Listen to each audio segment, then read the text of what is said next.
السلام عليكم ورحمة الله وبركاته. عاملين ايه يا حبايبي؟ يا رب تبقوا بخير. النهارده جايه افرجكم على المزرعه بتاعتي، بس هي مش مزرعه ولا حاجه. دولت فراخ بلدي على فيومي على ابيض، لسه جايباهم يوم الاثنين بس.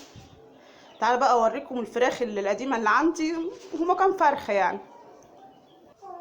اهو دولت 4 فرخات وديك.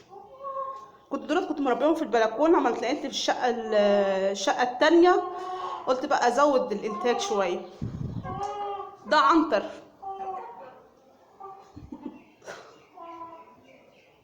يا رب تبقى الفيديو يعجبكم، هي حاجة بسيطة. والسلام عليكم ورحمة الله وبركاته.